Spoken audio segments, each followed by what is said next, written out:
Hi everyone, so I've actually been going through a wonderful series lately talking about Steven Hassan's BITE model, which goes through B, which is behavior control, I, information control, T, thought control, which was my last video, and this week I am going to be talking about the E part of the BITE model, which of course is emotional control.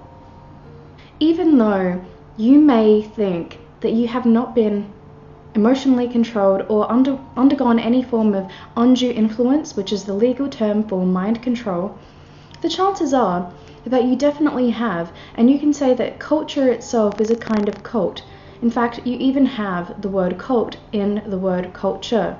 Please proceed with the rest of the video and see what you think. See if you have endured any of these symptoms with anyone that you've met, whether it was a cult of two, meaning one controlling person and you, or one controlling person who's impacted the family or friends around you, or anyone else that you know. Could be the leader of a business, it could be a teacher, it could be the education system itself, it could be the legal system, whatever it might be, anywhere from the obvious religious cult to the not so obvious cult of society. I hope you enjoy the video. So in this particular video, I'm actually going to be just reading from this list that I have here because it's just much easier. I'm not going to pretend that I just memorize magically everything, all of these points. Number 1 is they manipulate and narrow the range of feelings. Some emotions and or needs are deemed as evil, wrong, or selfish. If you ever see in someone else as well, like a really narrow range of feelings, like certain things are just, if they do feel them, they're just like, and they're in such denial. You see this with a lot of religious groups in particular. If you feel a certain way, then it's wrong or evil, so you just better keep that to yourself or just act like, no, I feel perfect all the time. I feel fantastic. Oh, I don't like it when people are angry. That's just not okay. It's so wrong. And people just can't accept the full spectrum of emotion. And I'm not talking about a really well-balanced person. I'm talking about someone who seems like it's just too good to be true, that they're just always feeling so great. Number 2, they teach emotion-stopping techniques to block feelings of homesickness, anger, and doubt. And that really links in with the first one, with that narrow emotion thing. Yeah, I mean, blocking certain emotions. When you're in a cult, you're going to have certain emotions stopped and blocked. So this was kind of similar to what I talked about in the thought-stopping technique video. Certain thought-stopping techniques, including meditation, which is actually great when you're going through anxiety. The same can be done for emotion stopping. So just say someone's trying to control you after they've done something to make you feel angry. Well, they're really just trying to control you, and your natural response to that might be anger, or being departed from your family and your friends and isolated might give you that natural response of homesickness. And yet those emotions are blocked from you by the handler or the mind controller, block you from having these particular emotions so that you don't resist their mind control. So at number 3, we have make the person feel that problems are always their own fault, never the leader's or the group's fault. If you've got a problem, you're angry about something, you're frustrated, something's just not going right, you're feeling confused about something maybe, anything that happens, any kind of conflict that happens, maybe you feel attacked, maybe you really have been attacked by somebody, but they'll somehow turn that around to mean it is your fault. That was you. And that's part of emotional control, that's part of emotional abuse. All of this, keep in mind, is psychological and emotional abuse. That's just what it comes down to when we're talking about emotional control. They promote feelings of guilt or unworthiness, such as identity guilt, so feeling guilt about who you are or even having a strong identity. Like you've got a sense of, this is who I am, and you want to stick to that. But someone who's trying to mind control you, who's trying to emotionally abuse and control you, doesn't want you to have a sense of identity. So they'll make you feel guilty for being who you are, And they may even put it down to you showing egotistical behavior when it may not be that. They just don't want you to have a strong sense of identity, kind of like you're clay, and they want to put the water on it to make it all soft so that they can kind of mold you in whatever way they want to mold you. They also promote these feelings of guilt and unworthiness by saying things like that you're not living up to your potential. They'll make you feel like your family is deficient or wrong in some way. So often there's an identity association there too with your family. Humans have a tribe mentality.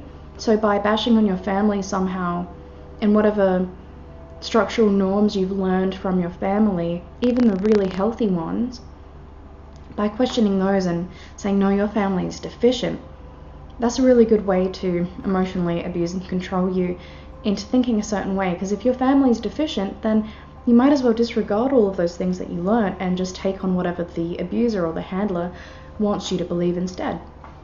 Another way that they'll do this is by saying that your past is suspect. Your past is suspicious. There's something about your past that just isn't right. It just doesn't measure up, and they'll put more guilt into you by maybe bringing that up to you quite often. And they'll say that your affiliations with people are unwise. You find them discouraging connections with certain people because you're just not making the wise decision by affiliating yourself with certain people or certain organizations or groups. And certain thoughts, feelings, and also actions that you have will be considered irrelevant and or selfish. Certain emotional needs, for example, may just be like really obvious basic human desires, thoughts, social needs, and actions. Oh, hello. Hey, Bubbles. That they may be really like just normal reactions to have. And the handler or the abuser, they will take really basic desires and needs that you have and emotions and deem them as selfish and irrelevant. Okay, so then we have social guilt as well. Historical guilt, which ties in a little bit with your past is suspect. They will basically just use things from your past against you. That's what that means. Number 5, so we're on to the next one.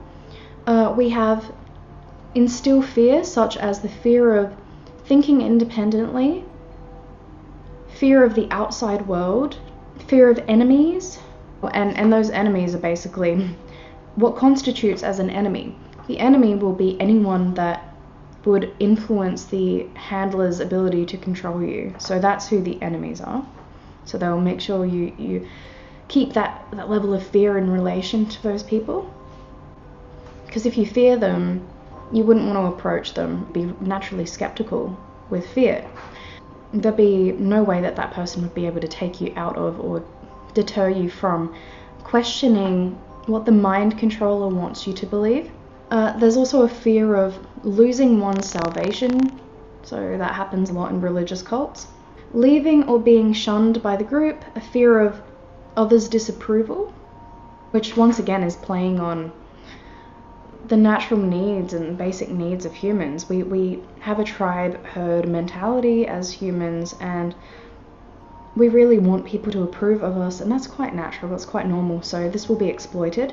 Now we can move on to number 6. Extremes of emotional highs and lows.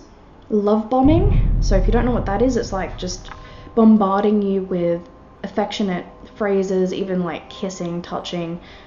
It doesn't have to be that physical, but definitely love bombing, like lots of appreciation, lots of affection with words. And praise in one moment, declaring that you are a horrible sinner in the next. And now, sinner does not have to be the word used. That makes it sound very Christian, but, you know, instead of sinner, it could be like you've done something horrible, and, you know, it's just playing on that, basically. You're going from one extreme to the other, and that keeps you in this horrible negative cycle. So at number 7, we have ritualistic and sometimes public confession of sins. If it's public and you confess your sins in a ritualistic manner, and this happens in like a very orderly, structured way, it's easier to embed that in your subconscious mind. It really sticks with you, and it sticks with everyone else as well, that if they've sinned, that's what they're going to have to do. So keep in mind that that kind of emotional abuse and emotional control is not just emotional abuse to you, it's a way of getting the watchers, the people observing it, who are also being likely emotionally abused too, They will have to see, okay, if I do something wrong against the group or what the handler wants me to do, I'm going to have to ritualistically confess my sins publicly, and that's going to be humiliating for me. So I better abide by the rules. That's one way of keeping you controlled.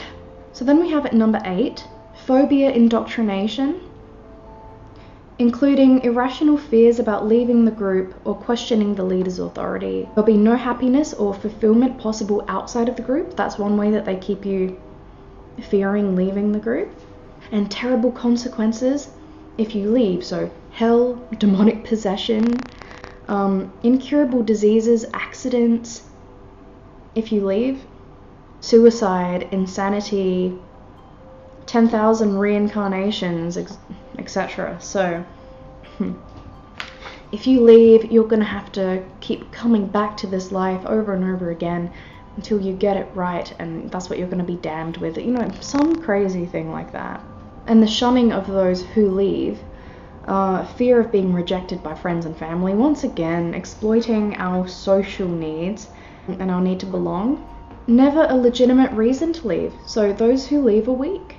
They're undisciplined, unspiritual, they're worldly, brainwashed, especially brainwashed by family or a counselor, or they're seduced by money, sex, or rock and roll. In some groups, sex is like really encouraged, and then in others that will be shunned, so it really depends. You know, these are just examples.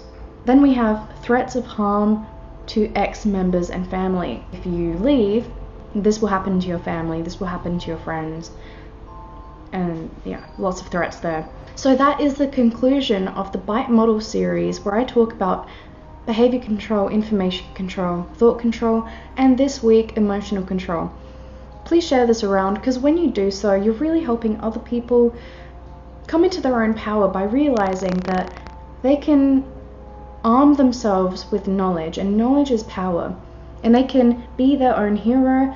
I don't mean to be cheesy since I'm a vegan, but that is basically what it is. Be your own hero. There are these influences, and that a lot of this is why you are who you are today. We get influenced very strongly by the media, and the media is run by the elite, obviously, the elite of the world. You've got pharmaceutical companies, and it's just money, it's money.